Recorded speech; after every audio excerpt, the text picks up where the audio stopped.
you all? Thank you for being here. Hey, Spicy Sugar. Hey, it's me. Hey, Shannon. Hey, Riddler. Hey, Eddie. Hey, Debbie. Oh, I'm sorry, Debbie. Thanks for coming on. I was feeling down. Oh, I'm happy to hear that then. You know what? I was the same way, actually.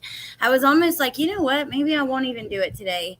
But then I thought, no, I want to keep up with this. New stuff happens all the time.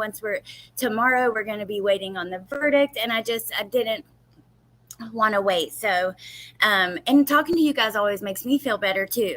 So yeah. Hey, Amanda. Hey, Midwest Meemaw. Hey, Danny B. Hey, Preschool Granny. Oh my gosh, it's 85 here today. Hey, Ramblin' Rome. Cool Gamer. Hey, Teresa. I think Teresa and the other Teresa are both pretty close to where this happened. Hey, K-Braze. Anybody I missed? Thank you guys for being here. Eddie Stone. Eddie. Hey, Truthful Soul. I have lots for us to look at and talk about, things I hadn't seen. Hey, Laced in Chains. Hey, Combat Vet. So this is my thing. The first day when I covered this, actually, I hadn't really seen a lot about it. I had seen there were bodies found, hadn't seen a lot of people digging into it. And now the coverage has picked up, which is a really good thing because this case needed the attention. The whole world needs to have their eyes on this, I think, at this moment right now. But anyways, now there's a lot of information, a lot of people covering it, a lot of stuff coming out. And I think that I've gathered a lot of different things that you're not seeing everywhere else. And my goal is not to just like rehash old, things that you've seen a million times. I want to bring something new to the table and do things. Actually, Jen told me yesterday, Jen Liu, who I love, and she has a great channel, and she said that she was going to help me like look into Jesse's past and different things like that. But she's like, I always learn something new with you, and that was like a great compliment. But anyways, so I think we're going to have some things you're not seeing everywhere. Oh, Yorkie. That's awesome. I'm so happy to hear that. I think today we'll have some things too. So let's go ahead and get right into it. Hey, Savvy's aunt. First, I want to show you this article because I've got TikToks to look at. I found Jesse's old Facebook. I found some art. We're going to be all over the internet today. So I'm going to start with this article.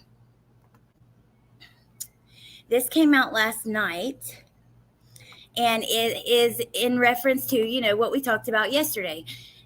The family was out at the house, and there was a lot of stuff that was left behind by police. So it says the OSBI, the Oklahoma State Bureau of Investigation, is collecting more evidence from the Henrietta property where a convicted sex offender shot 6 people, including teens and his wife, and then killed himself. This comes after Governor Stitt said he had concerns about the investigation. The governor, you guys. And lawmakers are speaking out about it too, and we're going to get into some of that. But I'm so happy to hear that. So investigators moved in and out of the McFadden house, appearing to gather more evidence on the case. There was a U-Haul and an OSBI mobile analysis truck where they took those items from inside the house. Video taken by Ivy Webster's grandmother inside the home showed computers, evidence of drug use, and other things we are not able to show on TV. She expressed concerns about evidence that was left behind. After she made the video, a deputy returned and collected more of the electronics. Family members were concerned, what videos he made before killing everyone. And Ivy Webster's family attorney, we're going to go check out his Twitter, but he says this: as attorney for the Ivy Webster family, I have received confirmation that the investigation involving the contents within the house and the forensic investigation of all electronic devices discovered by the family has been turned back over to the OSBI. So OSBI has not released anything. The Governor Stitt, said he has concerns about the investigation. I'm so happy to hear that. Let me see. Introducing Brahms' new Fresh Market Order Pickup. Get your groceries in as little as 15 minutes. Choose from Brahms' exclusive items and groceries, and then select a pickup time that works for your schedule. Incredibly fast, incredibly convenient. First tonight, the OSBI is collecting more evidence from the Henrietta property where a convicted sex offender shot 6 people, including 5 teens and his wife, then killed himself. Thanks for joining us. I'm Chin Doan. Today's developments come after Governor Kevin Stitt said he has concerns about the investigation. News on 6's Lex Rodriguez has more from Henrietta. Lex. Investigators are moving in and out of the McFadden house, appearing to be gathering more evidence on the case. There is a U-Haul and an OSBI mobile analysis truck where they are taking those items from inside the house. Video taken by Ivy Webster's grandmother inside the home showed computers, evidence of drug use, and other things we're not able to show on TV. She expressed concerns investigators left evidence behind. After she made... They're just repeating what I just read, but I'll keep it here for a second so we can look at the pictures. And then we're going to move on because we got several things to go through. Hey, Rambling Room. Hey, Lucia. KW10. Let's see. I am now praying that the evidence won't go into the hands to a person who may potentially want stuff covered up. I pray the truth comes out and not hidden further. Me too, KW10. Hey, sweet Melissa. But this is good news, you know. The Astro from Space says too little, too late. Hey, Olivia B.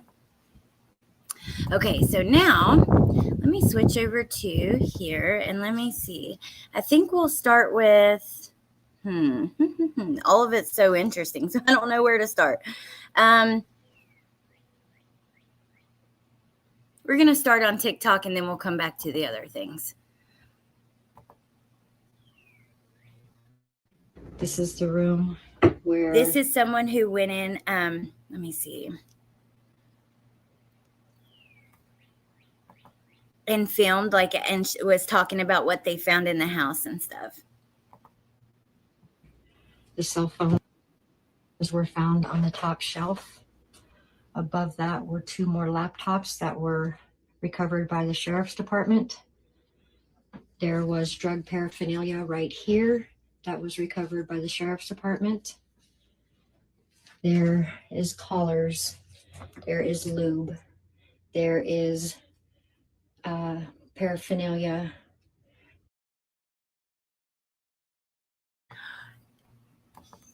Okay, I watched everything that I'm showing you guys this morning. I was in a rush kind of gathering things. But is that a chocolate bar? Like an acid bar or a mushroom bar or something? Then you have her ring. Look there. The wedding ring that they were talking about. Huh. Yeah. Handcuffs. Hey, Charlie B. Yep, it sure does. Inside this bag are more hooks and locks. Yeah, it could be THC.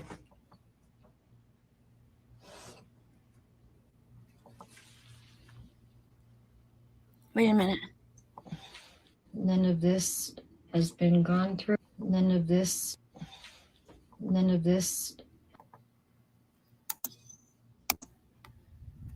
Jesse McFadden, ibuprofen 800. None of this has been gone through. Up here on the top are duffel bags. Imagine what is in all of that, you guys. Okay, let me grab the other one. We've got a few TikToks. Some of them are, there's a reason why I grabbed each and every one. Some of them are just people speaking out. So we knew him because he was the stepfather to the kids. I thought was incredibly moving. Now, this I grabbed just because it's Ivy's parents. And then after we get done with the TikToks, I'm going to take you to Ivy's family's attorney's Twitter and all the things that he said and reposting and stuff like that. So we knew him because he was the stepfather to the kids. We had no idea about his past at all. Besides our kids hung out with their kids. We've lived in Oklahoma for 2 years. And from the first day our kids got on the school bus with their kids, they were friends. I think it was the first week Tiffany, we were in our house. Inseparable. They were inseparable. Ivy and Tiffany, It was either I or Tiffany coming over to our house to stay at our house, or Ivy going over to their house to stay at their house. And we knew nothing. We met Jesse just kind of as dropping off the kids and picking up the kids and vice versa. And he would come maybe in the house every once in a while and talk as he's dropping off the kids. And they had done stuff like this before many times. You hear them. The kids had been over there many times. I really wonder if these chains and stuff were like a new thing. I don't know. Jesse, he took his own life. And Rescue Mom, thank you. Thank you for all your hard work. Sorry, I've been MIA. I've missed you and everyone. Oh, we've missed you too. Thank you so much. Okay.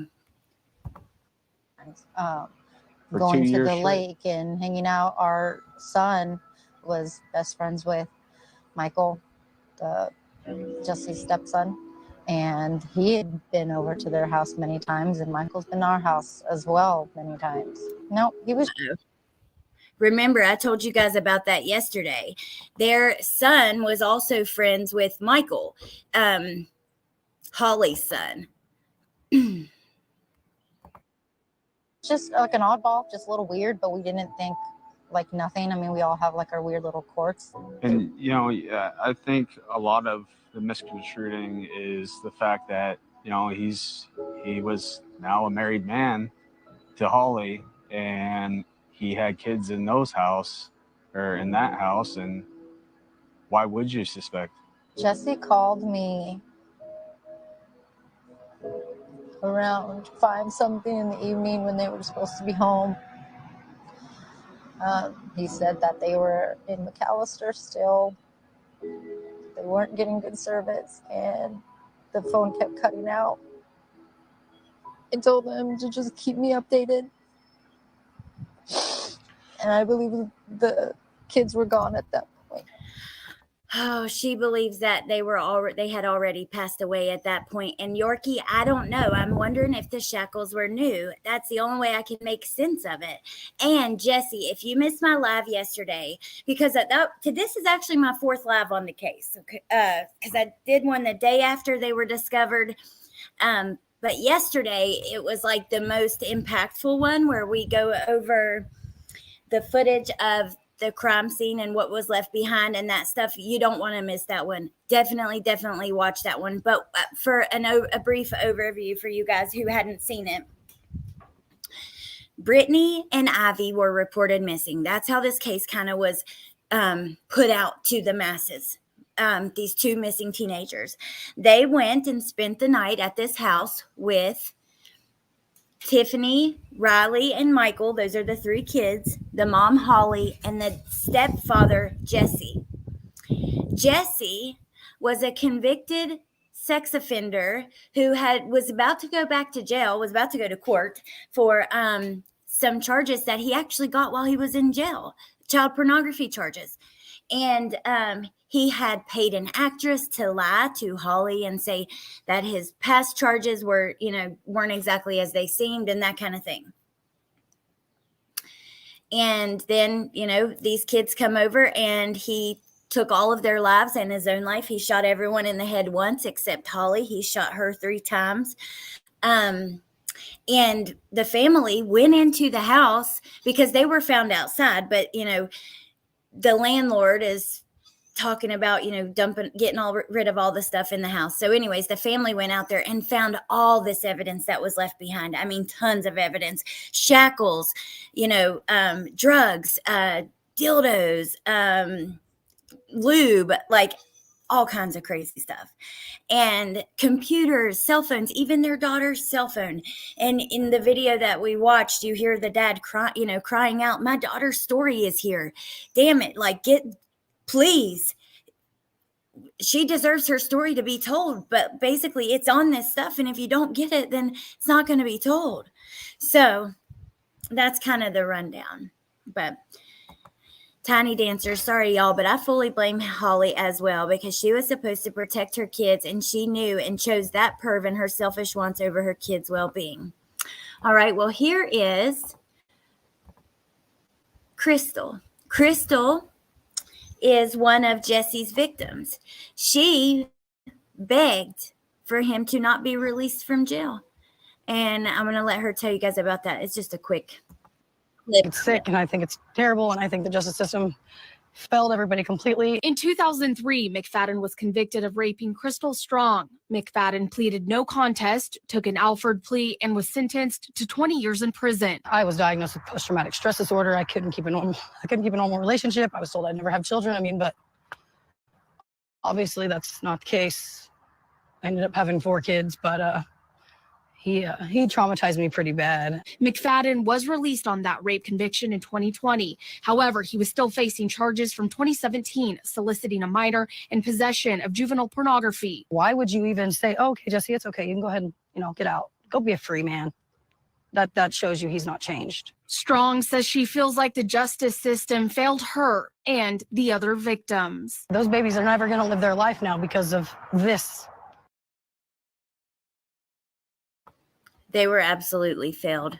They were absolutely failed. And I hope that some change comes from this at the very least. Okay, so here is a clip of Holly's aunt who had went to the house for Holly's mom and grabbed some things. Holly's mom has also done some interviews, and we've watched little clips of that in the last one. Lynn found multiple medical records and journals of the kids. On Wednesday, Police Chief Joe Prentice said there was no witnesses, so there was no evidence. Again, I follow the evidence, and I don't have any evidence to indicate what the actual motive was. And I'm going to be honest with you, folks. Normal people that understand care, love, compassion, wouldn't understand if I could come up with it anyway. Why didn't you get his technology to make sure he wasn't sending videos or pictures? Mr. I'm all about this. Lynn and godmother Kathy worried not only for this murder case, but it could be devastating and wasn't seized to help prosecute pedophiles all across the dark web. So just about an hour ago, Ivy Webster's family showed up. In addition to Holly's family, they were upset. There was a lot of confusion. Is this still a crime scene? Are investigators going to come back?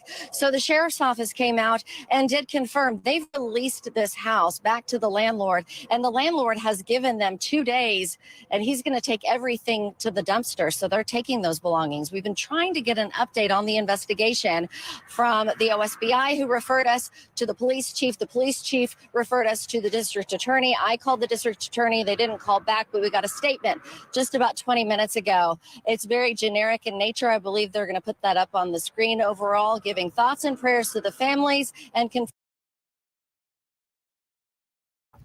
So the news reached out to the DA, you hear them, and they said, "We continue to offer our deepest condolences and prayers for all involved. We also remain confident in the investigative efforts and commit to service of the law enforcement men and women who will continue to work on this case."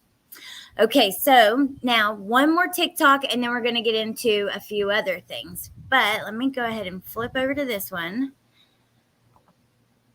and rewind a little bit. Okay. Lynn Wyatt, Holly Guess's aunt. We're coming to get their personal belongings, some things that Jan needs. She can't do it, but she wanted people that knew Holly and the kids. Jan Mayo is Holly Guess's mother, who never saw the living conditions before the video ran on social media. It's devastated Jan. Well, it was also disturbing in that Jan was not told that that was getting ready to be aired in any way, shape, size, or form. We told the family we would air clips of left computers and evidence and kitchen locks on the counter. Now family members of several victims are demanding answers they feel right now they will never get on why this blatant evidence was left behind. Today, Lynn found multiple medical records and journals of the kids. On Wednesday, Police Chief Joe Prentice said there was no witnesses, so there was no evidence. Again, I follow the evidence, and I don't have any evidence to indicate what the actual motive was. And I'm going to be honest with you, folks. Normal people that understand. Okay, so that was what we just saw, but you have no evidence. Well, you know what? There might be some on all the computers and phones you left behind. There might be some on the mattresses, next to the chains on the floor with all the lube and the dope and the fucking needles and stuff. It's upsetting. I just cannot get over this. Ah. Okay. So, Cameron Spalding is the attorney that Ivy's family has hired, and he's put out a statement, and he's also shared some interesting things. So here's his Twitter. He says, Henrietta tragedy. As attorney for the Ivy Webster family, I have received confirmation that the investigation involving the contents within the house and the forensic investigation of all electronic devices discovered by the family has been turned back over to the OSBI. I look forward to working with the OSBI as I have on behalf of my clients in my cases involving abusers and predators in these school districts. On behalf of the Ivy Webster family, we express our deep thanks for the work of all media outlets who revealed the evidence within the house of horrors that had not been seized and secured by law enforcement. Thank you, K4, and their intrepid reporter, Kaylee, for revealing the cavalier attitude of local law enforcement. The story last night was the breaking point that brought the OSBI back in the picture. Oh my God, that is just so excellent. See, this is why it is important to talk about these things. Because look now the OSBI back in the picture, the governor is speaking out saying something isn't right here, this. So I don't know. That's really good news. Thank you to the Oklahoman and veteran investigative reporter Nolan for breaking the story in print media. Chief medical examiner says the victims. Okay, we're going to read that. This, because remember yesterday in the clip, the dad says, my daughter was raped and murdered and her story is here. And then, a lot of people were saying, hey, why are they saying that? And we knew that they had gotten the results back from their,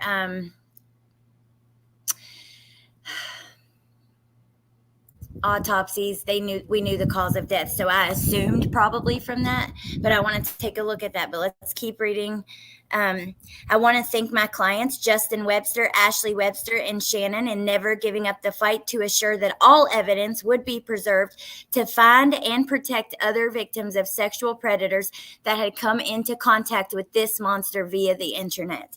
The family of Ivy Webster, deceased, can now have the funeral service this afternoon without this worry.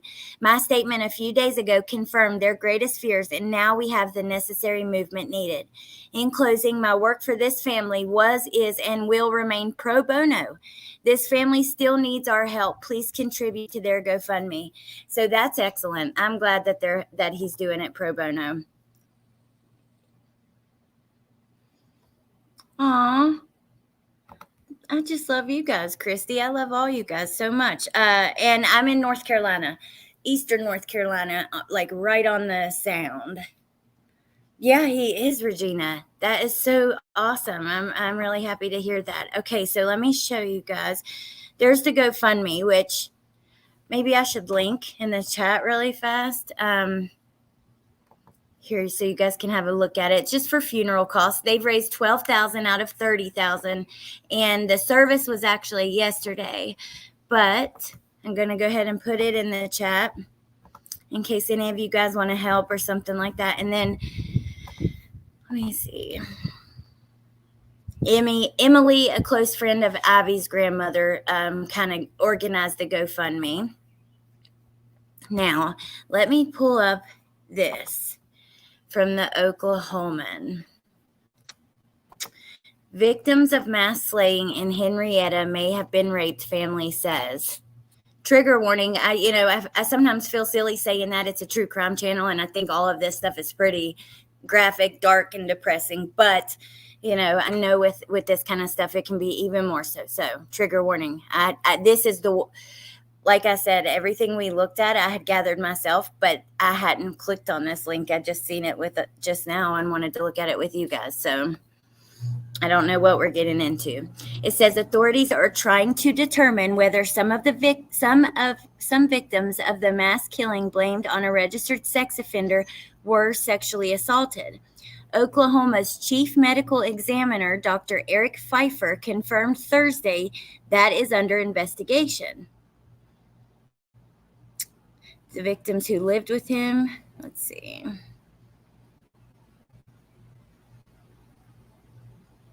Who were the victims in Henrietta? The chief medical examiner said his office examined each descendant for physical signs of sexual assault and obtained standard evidence samples, including those for possible sexual assault. Like establishing beyond a doubt scientific ID, it will take a little time to put all the evidence together to confidently assert that sexual assault occurred. The results will be given directly to law enforcement, who will advise the families first. The Oklahoman sought confirmation from the chief medical examiner after an Okmulgee County Sheriff's deputy reportedly told Webster's father, mother, and grandmother that she had been raped.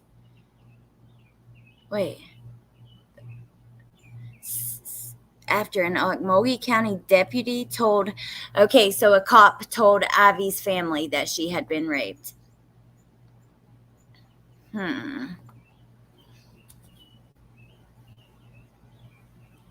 Their attorney, Cameron, said the family fears he may have recorded the rape. The family of Ivy were shocked to discover the computers and cell phones had not been secured by law enforcement. They let a monster out. Questions remain about why he remained free.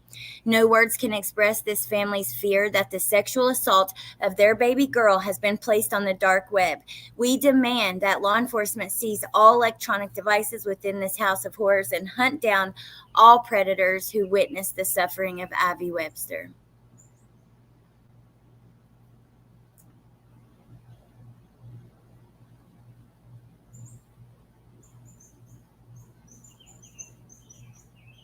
My God, you guys, and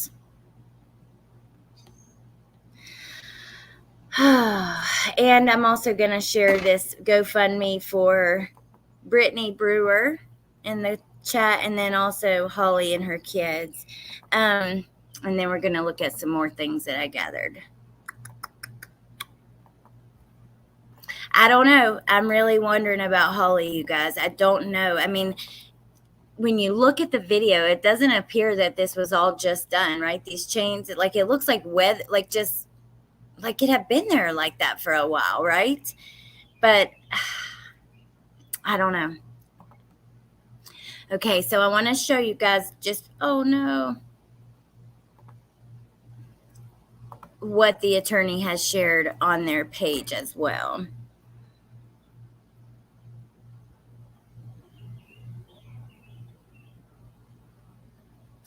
He's been sharing about the OSBI being back on the scene. The OSBI says it has taken over the investigation of the Henrietta murders. A viewer shared this video of investigators on the scene this evening. So let's check this out.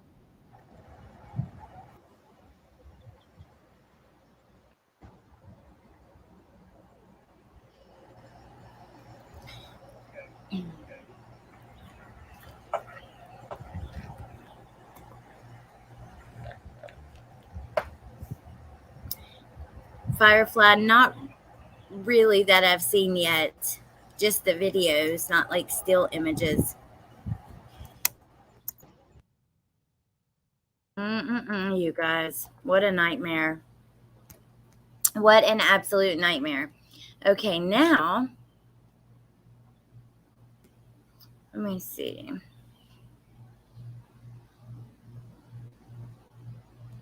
Okay, Jesse McFadden texted, this is just like a short article, but it's an interesting point that we need to talk about. Jesse McFadden allegedly texted victim's mom posing as slain teen. Jesse McFadden is believed to have texted the mother of one of his victims posing as the murdered teenager. It has been revealed. Ivy's mother told News Nation she got a final message from her daughter's phone. I don't know how we missed that because we watched those, but she got a final message from her daughter's phone on Sunday morning.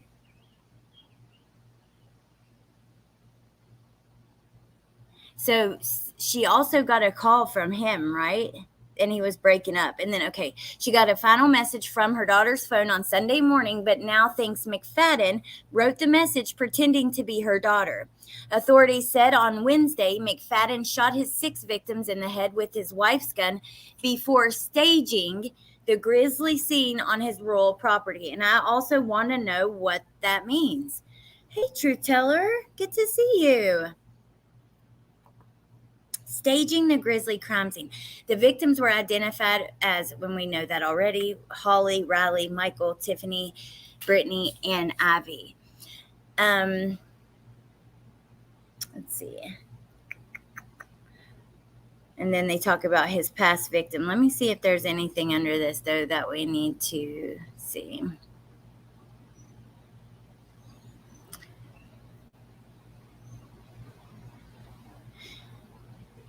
Brittany's age has been reported wrong all over. It's very confusing, but here it says her mother says that she just turned 15 last week. Is that a typo? I mean, this, because it's different. Like, some are saying 15, some are saying 16.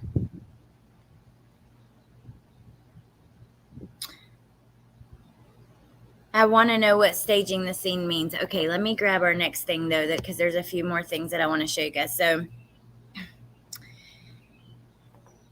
this is the website of the Oklahoma House of Representatives. Fettgatter to initiate protection law after Henrietta tragedy. Representative Scott Fettgatter in 2019 secured passage of a law to protect sexual assault victims from their predators. He's now pursuing legislation to better protect potential victims. House Bill 1881 was named Kaylee's Law. It was named for a young woman who received a birthday card, pictures, and all these things from a man who she'd grown up, who had assaulted her. Anyways, it says, after this week's news of the horrific finding of 7 bodies in Henrietta believed to be those of a convicted rapist, Fettgatter said it is time he pursues a stronger law. This one must not only protect victims, but potential victims as well.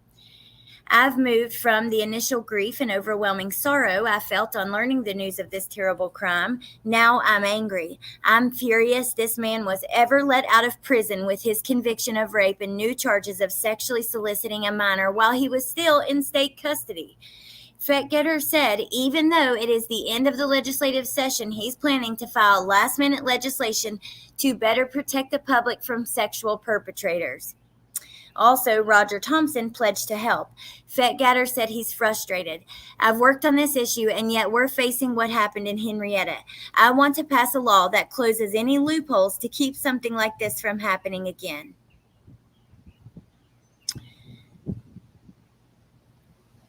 Then they go into the what happened, and that's it. Now, there's one more I want to show you guys that is, the same thing. Okmulgee County lawmaker vows to close loophole that led. Oh, I think this is. Hold on. It's just another article of the same. Let me see. The same thing. Okay. With some pictures. So maybe there will be some real change from this, you guys. There definitely needs to be a bill to close the loophole that let Jesse McFadden out of prison while he awaited prosecution for a crime he committed in prison is being drafted and fast-tracked in response to the mass murders in Henrietta. Scott Fettgatter asked the House for a moment of silence to honor the victims on Tuesday, and then he and other lawmakers gathered together and vowed to pass legislation to close the loophole that let McFadden out of prison. Many of them want it fast-tracked and on Governor Kevin Stitt's desk by the end of the current legislative session, which has less than 1 month left. I'm looking at this case saying, why was he out of prison to have a hearing on a crime he committed while he was in prison? The question as to why McFadden was out of prison in the first place is a complex one, but Fettgatter said something clearly went wrong at the Department of Corrections. I would call the DOC into my office and demand answers, but I feel I would just get excuses, he said, and I'm looking for solutions right now. Among his proposals are 1, make all sex crimes 100% crimes, meaning every day of the sentence must be served. Because guess what? Even though Jesse McFadden got new charges in prison, he was still on a level, like within the prison of good behavior to where he was not doing every single day of his sentence. He did get a little bit of time off for good behavior. And that was in, we looked through that like a few days ago. I'm so thankful for this House of Representative member. He says, so he wants 100% time. So you have to do all the time for your charge. If you commit a crime in prison, you cannot be released from prison for good behavior or time served while the case is still pending. An inmate may only be released once all other issues are settled. Yeah, because he was released on with good behavior after getting a charge of he was looking at child pornography in prison on a cell phone that he had in there. How does he have good behavior? I'm sorry, but I have nothing for these people that hurt babies like this. McFadden's sentence was for what is called an 85% crime. It means someone must serve 85% of the sentence before the offender can be considered for release for good behavior, parole, or get credit for time served. McFadden had crossed over the 85% threshold when he got credit for time served while his new charges were pending. Between the Department of Corrections' decision to release him and the decision of a county judge to allow him bond while out on the pending charges from the 2017 sexting with a minor from prison, McFadden was free to walk among us while his new charges were pending. When McFadden felt like his freedom was being taken away again, Fox 23 reported he texted the girl he had been sexting with from prison, now an adult, that he was not going to ever go back there. And then he carried out the murders the day he was set to appear in court. From a legislative standpoint, that's what I plan to attack, Fettgatter said. Our statutes. Where do we stand today? How do we fix that loophole? So there's less than a month left. I hope that this, I hope that it goes through quickly. For the rest of my time in office, I'm going to push to make sure no other families have to experience this. All right, let me see what you guys are saying, because I can't read you while I'm reading through this. So this is good news. I mean, you know what, though? It's not going to bring them back. It's really sad. It really is. But I think it was Brittany's dad was talking about wanting the laws to change. Hey, Meatfoot. He was at school games, school events all the time. The cool dad, they say. Wow. Yeah. Don't forget that if someone gets the death penalty, they often sit on death row for many years. That is true.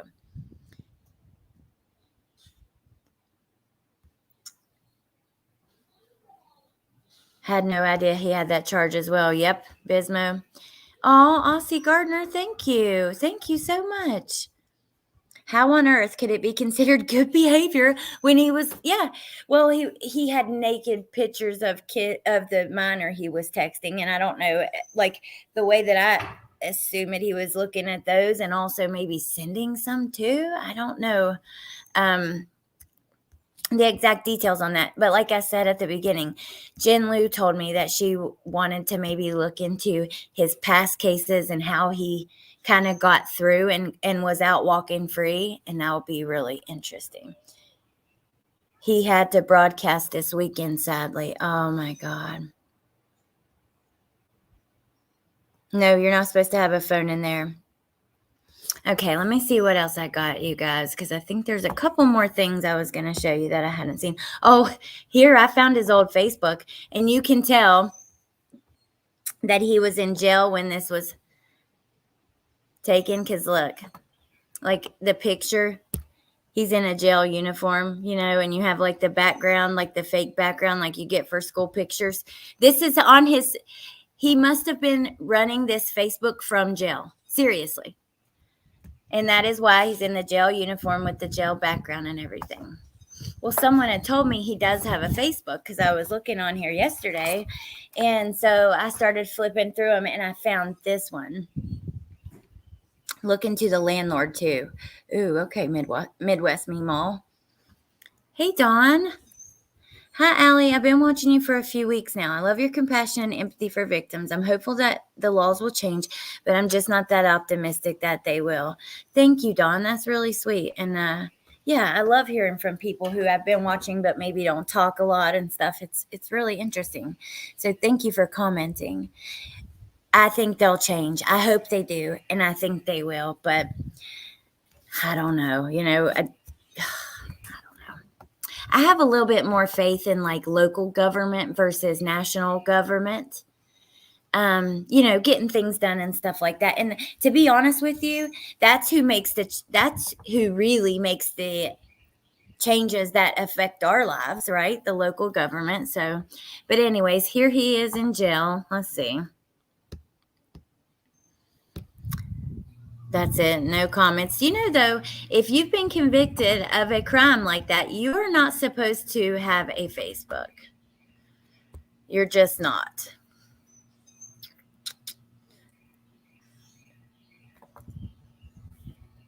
Now,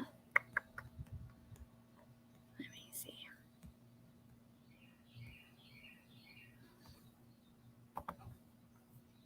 Oh, here's a video. It's an interview with Ivy's parents from the Oklahoman. Now, the Oklahoman is the one who did the article we just read that talked about them possibly being sexually assaulted. Until we hear it from the medical examiner, though, I just wouldn't be so sure of it. I'd like to look at these two before we go as well. Okay, let's watch this, you guys. Down to the scene, talk just why you wanted to go back there this morning. I wanted to see her. I wanted answers. I wanted to go on the land and get the answers myself, and I know I can't. But we need to be told answers of everything here soon. I'm tired of hearing we can't know right now, and it's frustrating. We need to know. Everybody needs to know.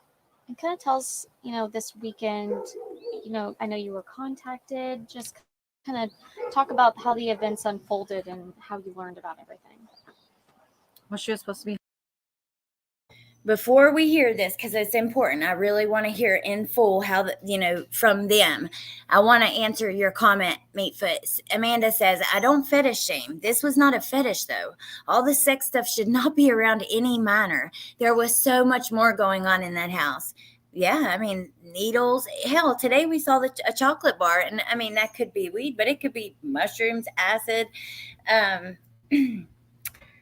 all of there was just a lot going on. But anyways, I want to say, no, it is not a fetish.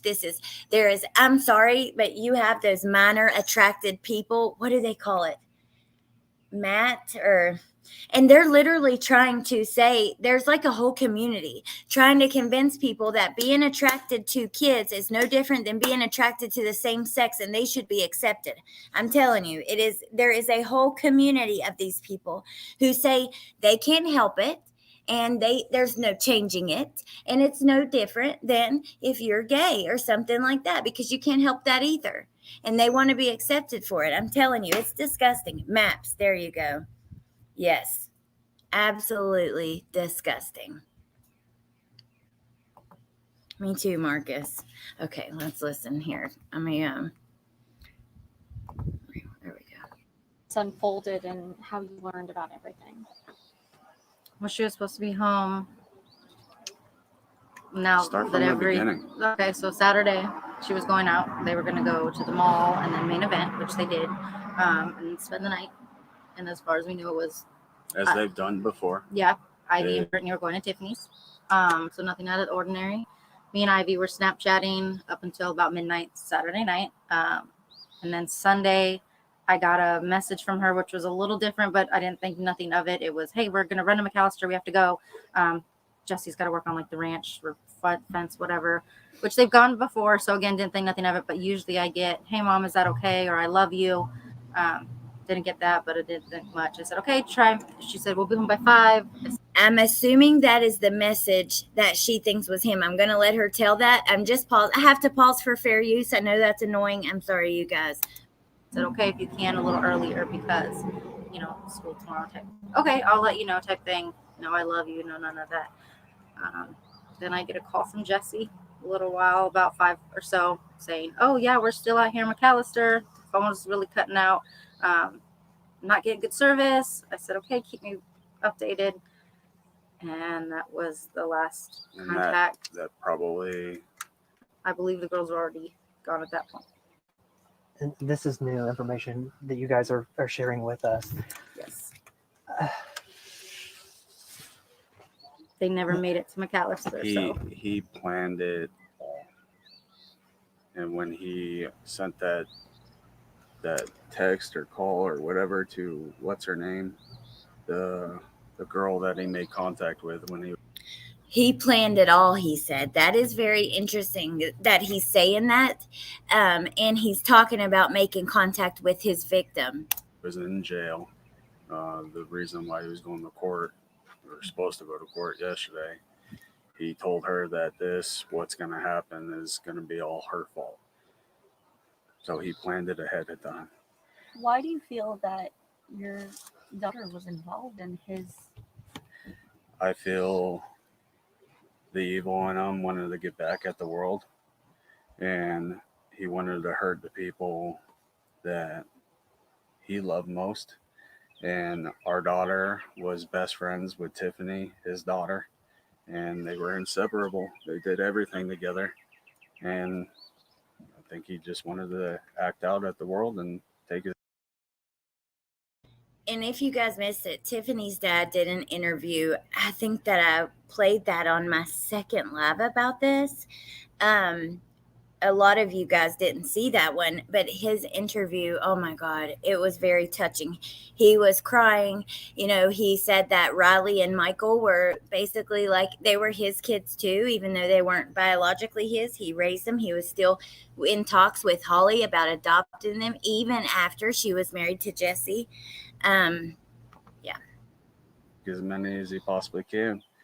We're finding out that there was some other girls that were contacted to go out that day as well. And some of them didn't go, but it could have been a lot worse. So obviously, he's going to court and all these things. I mean, you kind of seem like you're maybe a little bit upset with the law enforcement, kind of talk to me about that. I mean, He should have been. What? Hell yeah, they're upset. In jail. He should have rotted in there from the get-go. Especially if he was sneaking phones in and he snuck a phone in jail and solicited with a minor in jail and was still released.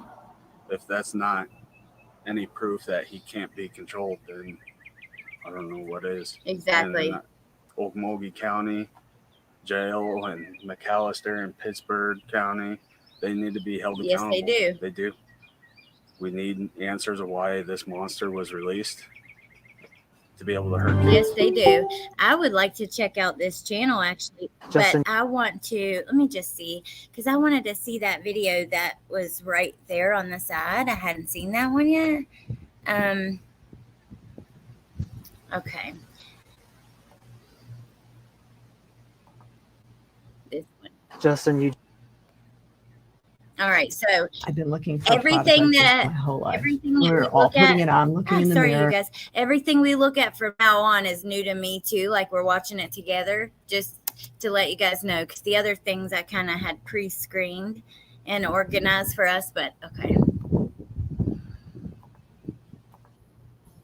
Well, according to the Okmulgee police chief, they don't know if Jesse McFadden planned to kill 6 people Monday. However, the mother I spoke with tells me her daughter was invited over that same weekend. I got a text asking if I wanted to go up to the mall in Tulsa. And I said I don't know if I can today. Oh my God. Oh my God. Can you imagine how this little girl and her family must feel? So she was invited and didn't go. Oh my. And she said okay and everything. And I said maybe next weekend. Annika is best friends with Tiffany Guess, one of the victims in Monday's mass murder in Henrietta. We were roller skating and then we rode bikes and everything. We swam. It's like gonna be hard without her and everything. Annika was asked to come over the same weekend. 2 teenage girls in Henrietta went missing Monday, and 7 bodies were discovered, shot to death. Jesse McFadden murdered 6 people and then killed himself. Watching your kids go through a wave of emotions is just something you never prepare for. Oh my God. So, you know, the picture they just showed of her, we're at 101. Let me go back just to show you guys really quick. This is her here. I know that all of Holly's kids were track star, like they did track as well. Where was the other one? I think that's Tiffany there. It's just, if that's Tiffany in the other one, and she just looks a little different. I can't tell there, but there I can tell that that's her. Okay. 101. Then you never prepare for. When we walk in school, everybody's just silent and like hard, like sad and crying. Okmulgee police saying they don't know if the mass murder on Holly Road in Henrietta was planned, but mothers like Valerie had what some may call mother's intuition. Hey, you guys coming in. Hey, Ethel. Carla, this is ridiculous. They should let us all handle the investigation because they're terrible at it. Well, you guys that missed it, we went over already. The governor actually spoke out and said he was concerned about the investigation, and the State Bureau of the OSBI went out there and did collect the electronics and things. So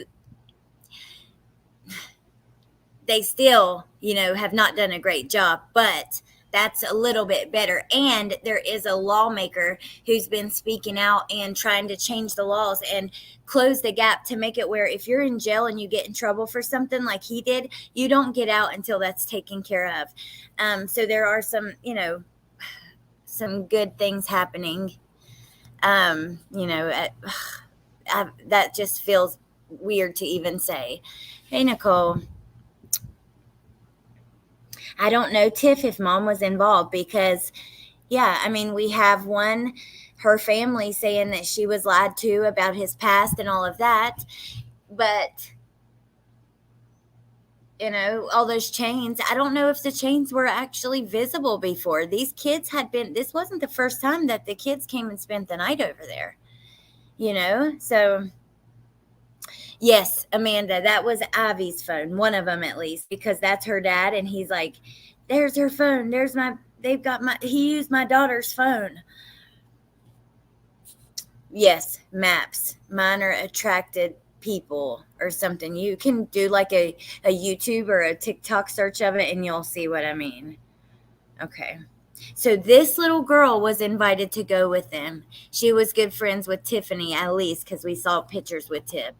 The fact that she did spend the night there one time and I didn't get a good feeling. Not that it was a bad feeling, nothing that they had done that made it a bad feeling, but my intuition told me she would never go back. She also tells me explaining the devastation to her teenage daughter is something she never prepared for. I'm just reminding them that, the world is not so innocent and, life is not easy, but with support, with your friends and your family, and obviously the good Lord, that's the only way you can get through life. I need her. I look back and wish that Tiffany could have reached out to us and told us that, something was not right at their house, but she never did. Just always talk to your kids. Oh my God, you guys, that poor little girl. Whoo. All right, let me see. I want to grab any other little local videos that we have. This is a different video of Crystal. his victim. Now, if you weren't here yesterday, we found out that, let me see, because I saved it just so I could show you guys. Jesse's brother is in jail right now. Hold on. For a similar thing. Let me grab I liked it on TikTok so I could save it. So Cody McFadden has been he's in prison because on July 17th of 2022, investigators came across a woman who was injured and bleeding. Her arms, legs, head, and back was bleeding, and she was covered in bruises. She told deputies that the man who beat her tied her to a pole and beat her with a pole and then pushed her. Sorry, the text is like a little bit weird, so it's hard to read.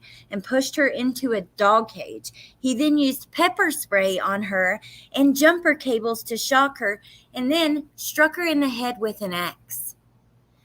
So that's Jesse's brother who did that. That's why channeling works. Your brain is making connect. And tonight, we're also hearing from the woman who says she was the victim in the rape case that Jesse McFadden was convicted of in 2003. Now, we usually don't Carla, identify thank victims of you. sexual assault, but in this case, she said she wanted. Thank you so much. Thank you. You've been putting a lot of work and time into covering all these cases. So thank you for keeping us updated. Oh, thank you so much. Thank you for being here too.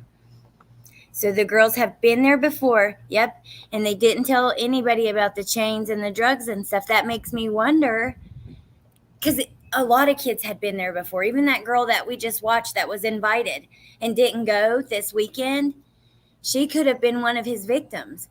But, you know, and I know there are rumors that he was tracking the teenagers and stuff. Let me see if I can find that while we watch this. To talk. So we have 4029's Paul Petit sharing her story. Paul. Yeah, guys, Crystal Strong told me her wounds are being torn open. She says she's both heartbroken for the victims and livid because McFadden was released from prison early. I'm scared and sick to my stomach. Crystal Strong is reliving a nightmare. She said she was 16 years old when Jesse McFadden raped her. After I was tied up and everything, he did hold a knife, sort of like a pocket knife or a switchblade knife, to my throat. Now 39 years old, Strong says it has been a slow, painful recovery. He did a lot. I was diagnosed with post-traumatic stress disorder. I've never really been able to have a normal relationship. McFadden was convicted of first-degree rape in 2003 and sentenced to 20 years in an Oklahoma prison. He served 17. In a letter to the judge, McFadden wrote, "I'd like to get out and prove that I have changed and I'm a better person." Oh, yeah. I remember just sobbing on my couch, and my daughter had come home, and I said, "I think they're going to let Jesse out of prison even after all this." And she's like, "Mom, it's okay." And I said, "No, it's not okay. He's going to do it again." Oh, my God almighty. Like someone already said, maybe that stuff was hidden when the friends came over. Maybe something doesn't add up there, though, you know, because why would they ever go back? If I don't see. Yeah, I don't know. It's really bizarre. They can't I can't believe that little McFadden girl was a registered sex offender. invited. I don't understand how he was able to attend all of the kids' games, their functions, and go to all the things at the Henrietta school. Like, why were you able to do any of that? Strong believes McFadden should have been in custody for child. He absolutely should have been. I wonder, I wonder where and how they were found. Apparently they were staged, but I don't know any details on that. Pornography charges he faced while still behind bars for rape. Then she learned this week of the murders in Oklahoma. 5 of them were teenagers. I had to pull over and I was just sobbing because it's just so Me either, sad. Meg. I don't think so either. Let me play this one. It's 2 days. Just to see. Want to know what I want for Christmas? Allie.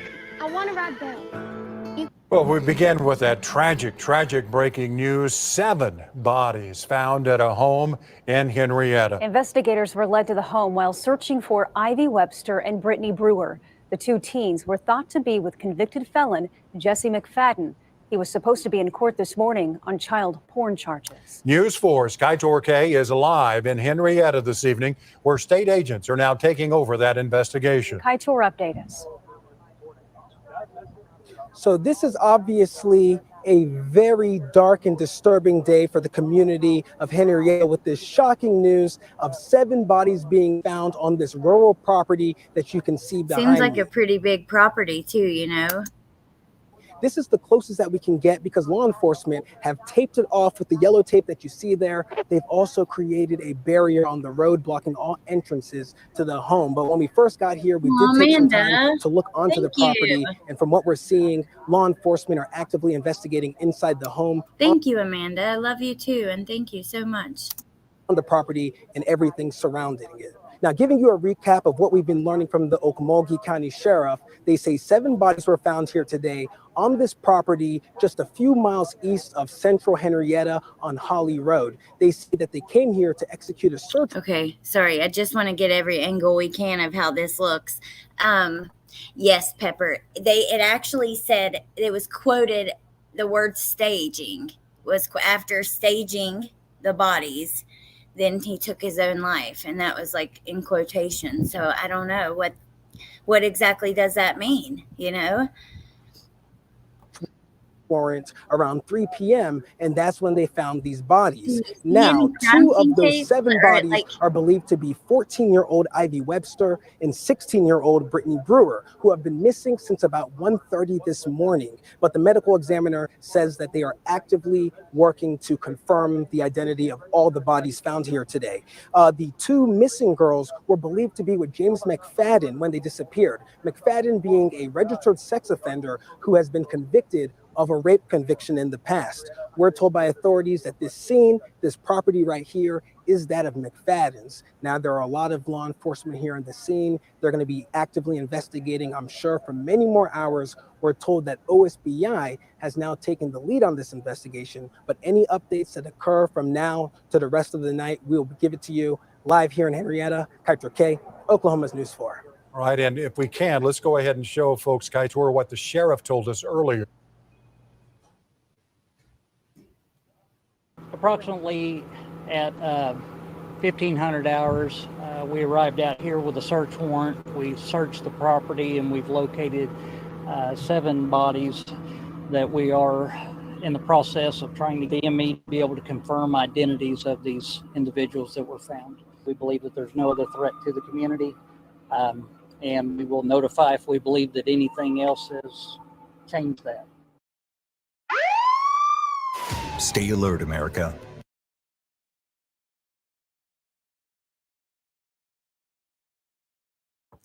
Sorry, you guys. It doesn't necessarily mean he posed them. I have zero tolerance for these guys. Let's see. They were probably drugged, moved outside. Oh my God, Tanya. They dropped the ball and blood is on their hands. I hope the family has lawyered up because this is absolute bullcrap. It absolutely is. Can you imagine that moment when law enforcement figured out where the kids were and who they were with? That's what I was thinking while we were watching that just now. I'm like, while they're missing, when the parents alert that their kids are with this guy, you know, We're going to.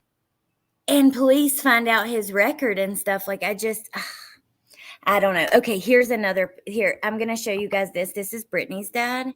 Travis, thank you. And the families of the 2 girls were holding out hope for the best.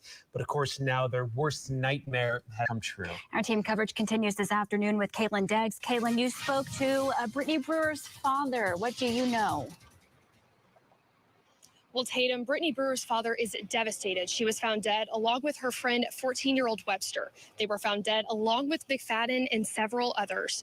The manhunt has been happening all day after Brittany went to spend the weekend with the McFadden family and was supposed to be home last night, but never arrived. Her father says she has spent the weekends with McFaddens in the past, going to McAllister to visit a ranch, and everything had always turned out well.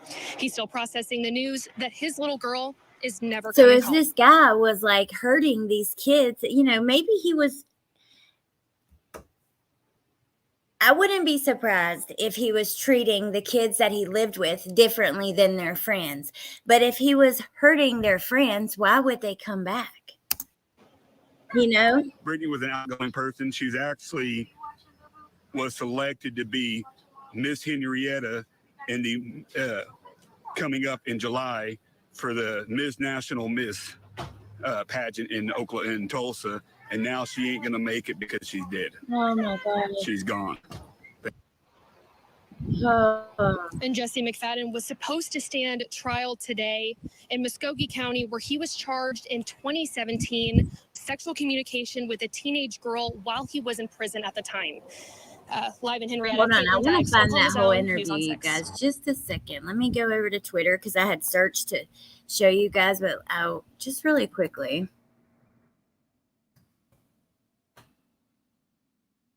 Can't remember how she spelled her name.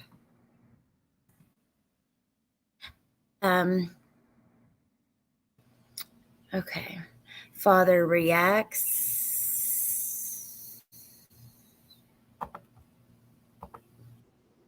How do you know you're the best unless you compete against the best? People change when you put money in front of them. This changes everything. I don't trust. Sorry about that. Naked and Afraid. I can't believe that show's still going on. We're hearing from the family of one of those teenage victims in a tragic case out of rural Oklahoma. Police, remember, found 7 bodies on the property of a convicted sex offender, and family members. His amazing support from the community showing up and everybody rallying together on food-wise and praying for us and going to the next steps. I mean, I've never thought my wildest dreams that I'd be burying my own daughter. I figured she'd be burying myself before burying her. So, you know, and a little bit about me. I grew up just a few blocks from Amber Hagerman's when she passed away back in the early 90s. That started the whole Amber Alert system. Oh, wow. So this is really hitting home to me because. Oh my God, you guys, I feel for him so much. God almighty. Welcome, Aussie Gardner. I used to like it when it first came out too, TT. It's just crazy. Okay. I was right there, 9 years old, and she was 4. I knew who she was. I didn't play with her or associate with her, but I knew who she was because she just lived a few blocks from my house. So, and then now my daughter going through this, this is just overwhelming. My God, you guys. Let me see. One last thing. Here's the mother, Brittany's mama. She was taken away too soon. My son was so cruel that I don't understand why. Through tears, Milena Chabelle remembered her 15-year-old daughter. She was just very outgoing and very just, you know, very tenderhearted and lovable. She's just full of life. A bright girl with a beautiful smile who was taken from the world too soon. I knew something was wrong because she always responds back to me. She always answers my phone. Milena told us she video chats with her daughter every weekend. But when she didn't hear from her at all, she was worried. On Sunday came, I still, never got any response from her. And, I thought it was a little odd. It was, a little odd that she hadn't called me yet. I had a bad feeling about something, but I didn't know what it was about. And then her worst fears came true when she learned her daughter was dead. I still feel like it's all just a bad dream, that it's not real. And I know it is, and I know I need to face it, but at that moment, I can't.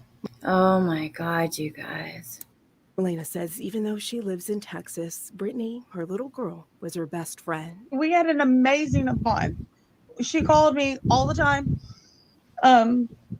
She talked to me just to talk to me, anything, everything. She saw her just days ago to celebrate her 15th birthday. She didn't realize it would be the last time she would see her daughter alive. Why did you have to do it to my baby? Why? I don't understand why. Why so much hatred? You made your choice. You guys. Of what you done. You chose to do what you did. You have to face the consequences. Why take an innocent life? Oh, wow. This is just awful. Before we go, let's look at Twitter and see if there's any little pieces that we can put together that we haven't. There was a lot of information that we kind of went through today. And God, I don't know. Hey, Perplexingly Happy. Good morning. Hey, Melissa Jade. Parents got to be parents. This shit is pathetic. I stall all up in my 16-year-old son business. Tablet, Snapchat, room, backpack, etc. My kids know if you don't call or text me back, I'm going to be looking for you. Absolutely. That's the way my mom is too. No, Turtle Girl, she did not live with her mom. Okay, let's just scroll through here and do. God, he's just, you know what? Holly was such a pretty lady too. Why would she be with him? I know that that's not what it's all about, at all.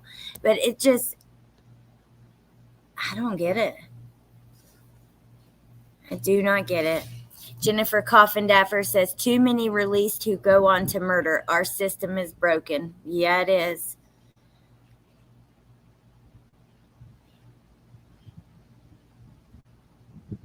I thought I was protecting people, said Caitlin Babb, who says she was lured into a relationship as a teen by Jesse McFadden while he was in prison. This is all on you, Ropus wrote to woman set to testify against him before 7 were found. I showed you guys this on one of the first ones, but let's end with this because this is important. And my first couple live on this didn't really get seen by a lot because it was like in the middle of the trial and stuff. It says, let's see. The Facebook message arrived Sunday night. Jesse McFadden wrote that he was doing well at a marketing job and had made a great life. Just, quote, like I promised I would do with you, unquote. Now it's all gone, he said in his message, which he sent with a photo of himself staring directly at the camera. I told you I wouldn't go back. This is all on you for continuing this. Hours later, authorities found the bodies of McFadden, his wife, and her 3 teenage children and 2 other teens. He shot all 6 in the head before killing themselves. He'd spent 17 years in prison before his release. The message was sent to a woman who said she was set to testify against him in a trial that was about to start the same day the bodies were found. It was sent from an account with the name Holly Days, and the police chief leading the investigation just outside Henrietta, Joe Prentice, said he reviewed the message, wasn't sure if it was sent before or after the killings. In an email, Prentice said he wasn't willing to read too much into it. It seemed to me he was blaming her for his situation. In an interview, Babb provided a harrowing account of how McFadden allegedly lured her into a predatory relationship as a teenager, convincing her from prison that they had a future together and threatening her when the relationship was revealed and charges were filed. She said she read the message as McFadden blaming her for the killings because she refused to back down. That's what he was doing. She said, I thought I was protecting people. I thought this was going to keep him from hurting more people. He took away my innocence, my childhood. I don't want him to do that to anyone ever again. Babb said the failure of prosecutors to ever try the case filed in 2017 and hampered by what she described as years of delays signaled a miscarriage in the justice system. They could have prevented these deaths. This never should have happened. I don't know how many times I told them, he's a dangerous man. You're putting little girls in danger. I don't know how many times I screamed at the top of my lungs for someone to care. Now look what happened. The DA didn't respond. Let's see. Babb is a manager for a health insurance company. She met McFadden by accident while he was in jail. She was trying to reach someone and texted this number, and he wrote her back. She thought she found a person who was genuinely interested in her. McFadden asked for her proof of age. You know what she sent him, you guys? Her learner's permit. That's how young she was. Let me see what it says here because I remember that. But McFadden asked for proof of age, so she provided an image with her learner's permit. The back and forth quickly turned sexual, she said, and his request became increasingly invasive. It was no longer, can you take your shirt off and take a picture? It was, how far can we get without seeing each other in person? She said, I knew I was doing something I shouldn't have been doing, but he made me feel like he cared. I felt like he loved me. I was brainwashed. The text, letters, and phone and video calls continued for at least a year and a half, even after her grandparents discovered a letter in her bedroom reported to the Oklahoma Department of Corrections.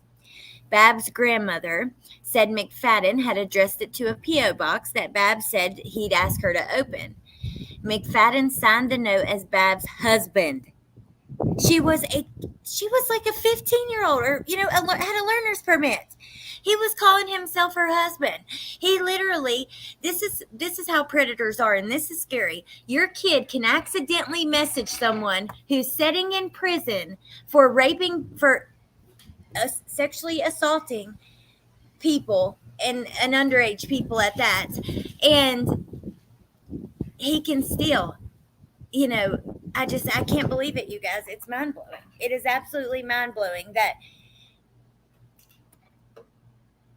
he found a victim from jail, from an accidental text message, has her send in her learner's permit and those things to prove her age, has her open a post office box to try to avoid her parents and stuff seeing what they were talking about. That is disgusting. The grandmother says, I was absolutely reeling. I bet you were, Grandma. Inmate profile documents from the department show that on July 8, 2016, a prison officer confiscated a smartphone. A forensic audit showed sexually themed conversations, videos, and pictures with a person whose name was redacted but whose date of birth, which is included in the document, matches Bab's. Charges against McFadden were filed September 29, 2017, court records show.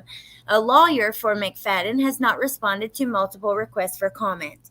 Court documents show McFadden planned to argue that it wasn't him who was in contact, but another inmate using the same phone. After the phone was confiscated, McFadden continued to call Bab, she said, and she'd become so compliant to his demands, at one point she drove 2 hours from her grandparents' home in Norman to the county courthouse to ask them to drop the case. It all turned for her at that point. She dropped out of high school, left her grandparents' home, slowly stopped responding to him, and eventually blocked his number and told the DA she would testify against him. She said, I realized he didn't love me. He was sick. It was all made up.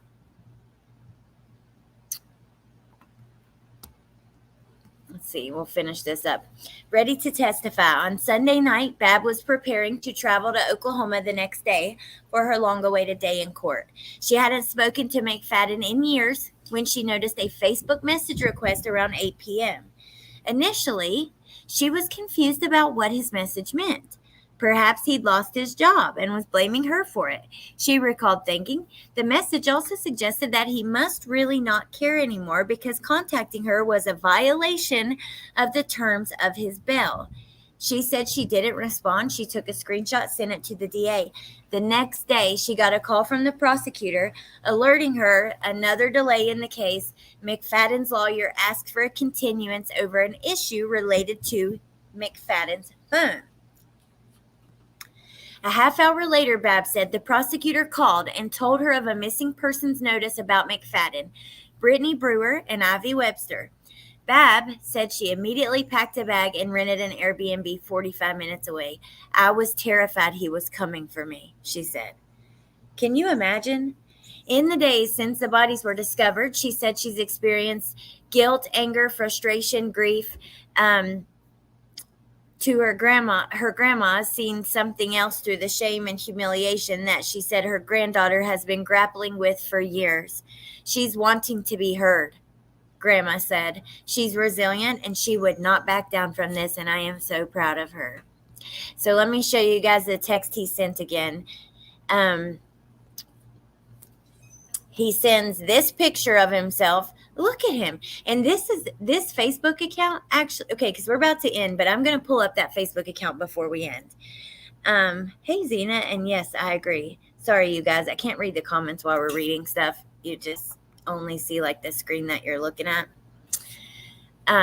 He sends this picture, then unsends a message. Look at his face. His pupils are pinned. He does look like he's on drugs. His eyes are red. Wow. I hadn't actually gotten a good look at that like this. I mean, I've looked at it, but not at his eyes like that. And on the computer, I can see him just so much better. He's under the influence there. I did exactly what I promised I would do when I got out. I got a marketing job, making great money, and was being advanced. Been there 2 years now, and made a great life like I promised I would do with you.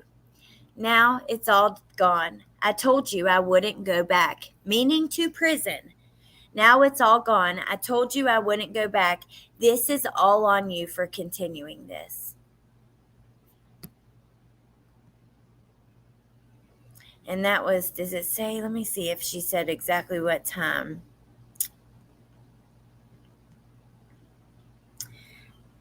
Hours later. It arrived Sunday night. Okay. He'd probably already done it at that point. Sunday night. And, oh, God. Oh, wait, are you guys even, are you seeing what I was looking at? Yes, you are. Okay, I thought for a second maybe I wasn't showing it. Okay, the last thing, let's go look at Holly's Facebook. So let me go to Facebook. Thank you guys for being here. And oh my gosh, if you came in late and you're trying to keep up with the case, definitely rewind because we went through a lot of information. I always try to bring a little something different that you haven't seen everywhere, and sometimes some of it you may have, but so yeah, definitely rewind and make sure you catch the replay because there was a lot in this. Holly Days. Look, here it is. Right there. Let's see who this girl put that one. Holly Days. She's got 3 friends, Michael Thomas, Holly McFadden, and Jess Beard. Huh. So this is the account that he messaged that girl on.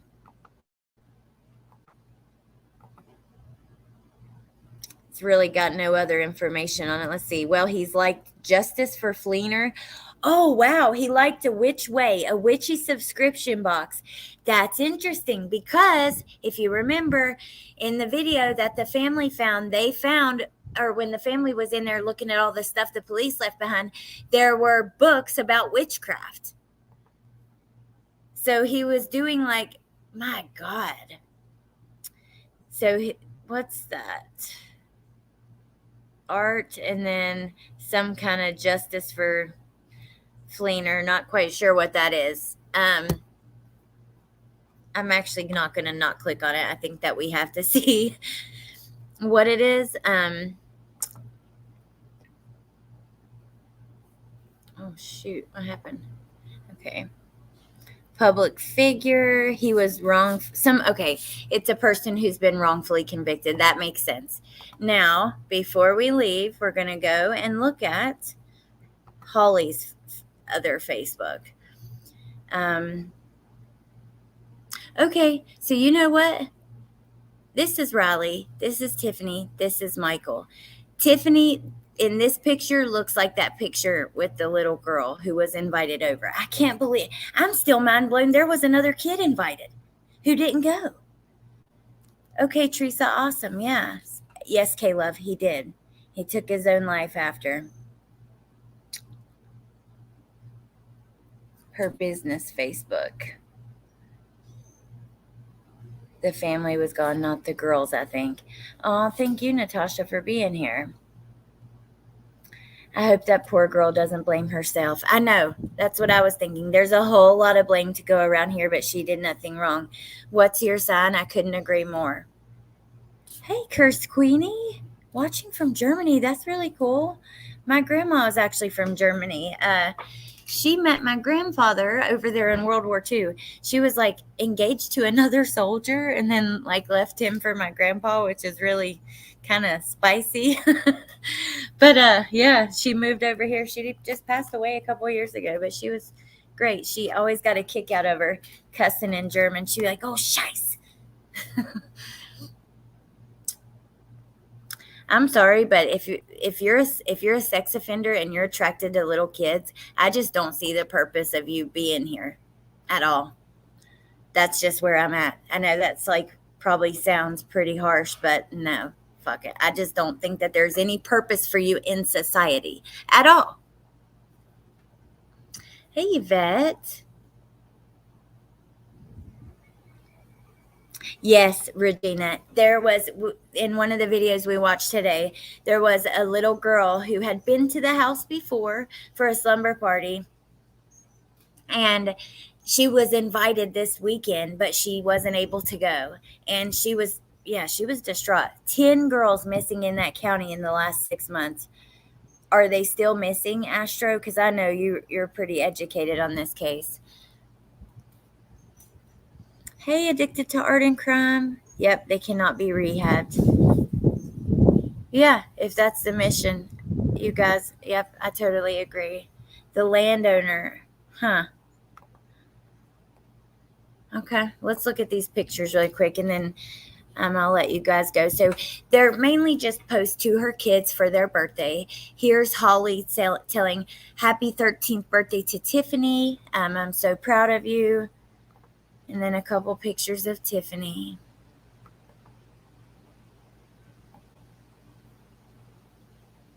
She looks like her dad. She really does look a lot like her dad. Happy birthday to Michael. Not the son, the grandpa, her dad, Holly's dad. Happy birthday to her son, Michael. Happy 15th birthday. That was on January 16th. Look at him. My God. And then her pictures with the monster.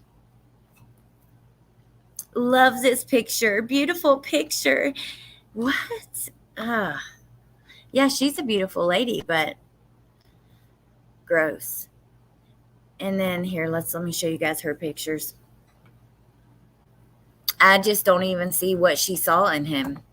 She's way prettier than him.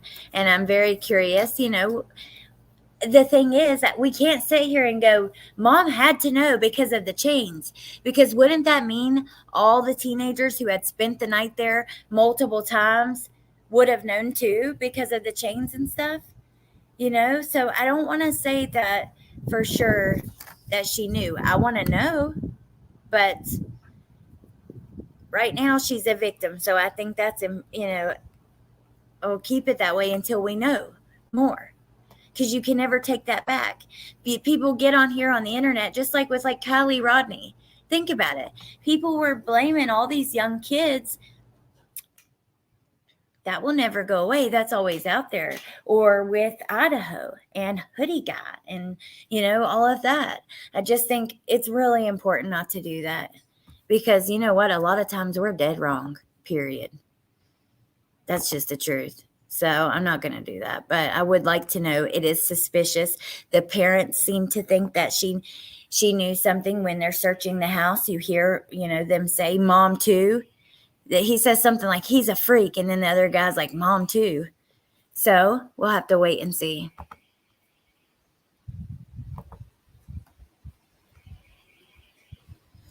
I know. What's your son? How was he even allowed to live with minors? I don't know. Apparently, if you're a step parent, he lied to Holly. Yeah, we do know that he lied to her, but normal people can use that stuff. She is stunning. Yeah, she's really pretty. I know she knew. There's no way around all that sexual stuff is laying around. I know Chloe's mom, but do you think it's possible that that stuff wasn't always laying around like that? Because we have multiple teenagers, even, the one who did that interview we saw today that was asked to come over last weekend, but the weekend this happened. Wouldn't they have seen all the chains and the dildos and all the nasty stuff too? Rumors going around that she was leaving him. Yes, Kaylee's boyfriend, Jack. I know Jack did it. Jack lives right next door. I was even convinced Jack might have done it at one point. I am not perfect, but I don't want to be on here blaming people, ruining people's lives and stuff. I just don't.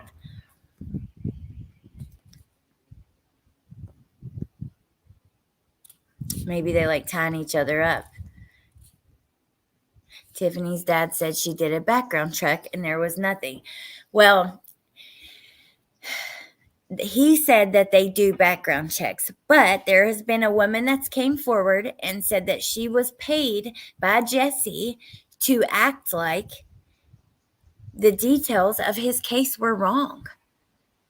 And she feels very guilty about that and stuff. So, is it, I don't know.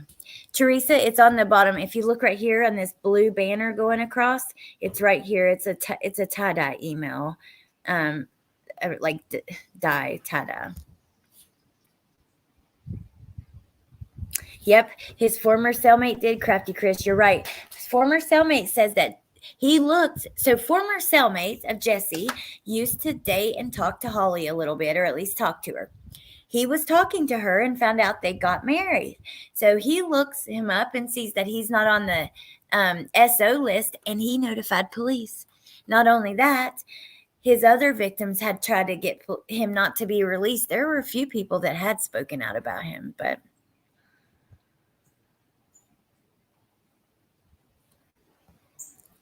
with no charges to pursue.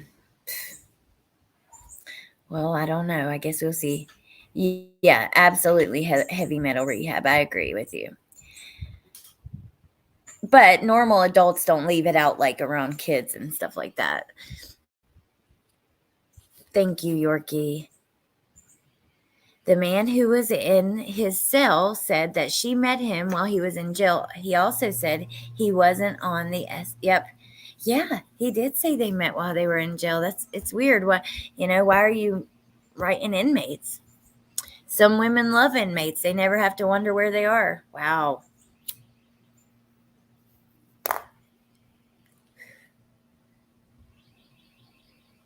Chloe's mom, they did. If you missed the beginning, they went back and got some electronics. The governor has spoken out and said that he's not happy with the investigation. He's concerned. And the OSBI went back out there and got some of the electronics and stuff. So hopefully now there will be some change. Let me grab that actually, since we're about to end. What are you guys doing today?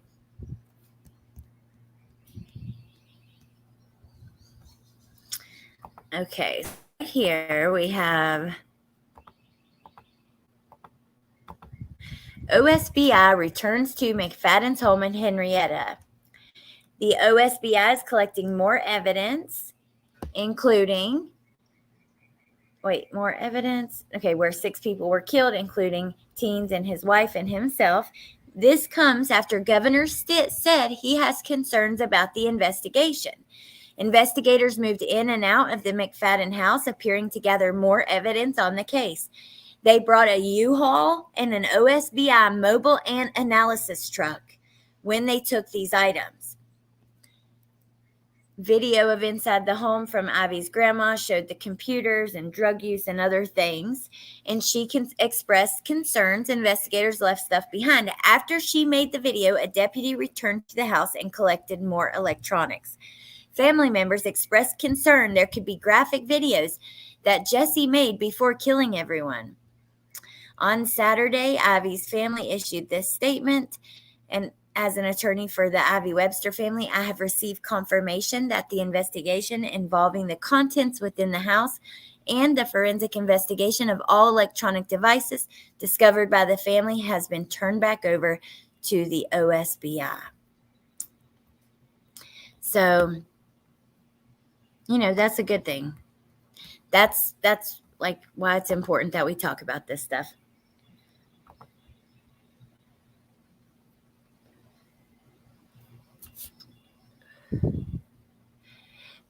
Chloe, I also read some stuff about that. Or if you go back, the medical examiner, they haven't released yet to the public for sure if she was, but they did say there's possibility of it and they've done testing.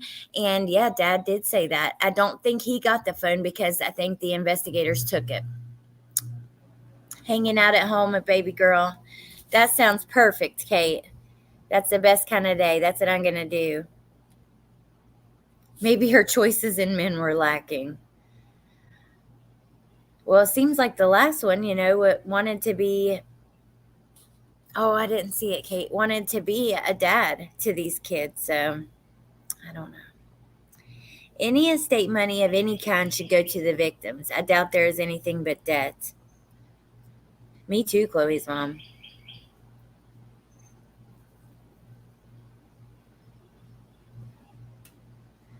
Oh, yeah, that's what we're all here trying to do. I've noticed that you're very educated on these cases. It makes you oh, thank you, Daisy. Well, I mean, I don't know. I just get very interested and want to find all the information I can and just hang out with you guys and talk about it. But I definitely, one thing I promise you I will never do is report on a case without actually looking into it, watching about it. I won't report on a trial I'm not watching. I'm not going to report on a case I'm not looking into, things like that, just because they deserve more. They deserve better from us. They deserve, if you're going to, you know, they deserve the truth to be told. Just like Gannon, you know, that trial is a lot. It's hard to watch. He was tortured. But guess what? The least we can do is hear about it, listen, take it in and share his story truthfully, as dark as it is.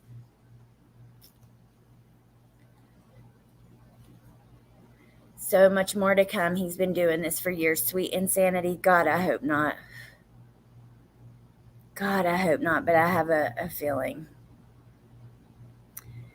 Oh, thank you, Marcus. I love you guys. I appreciate you guys. I guess I'm going to let you go. Tomorrow, I haven't watched it yet, Millie. I saw it. You know what? I'll ask Jen. I think that would be really fun. I saw it, and maybe we will do that. I haven't got to watch it yet because we were live last night doing the timeline stuff, and then this morning I was watching about this. But yeah, I would love to do that. I'm going to try to put together some little, like some things that maybe other things that aren't being circulated as much with Gannon's case and photos and posts and things. And maybe we'll do a live on that too. All right, you guys. I hope you guys have a good day. I am going to let you go.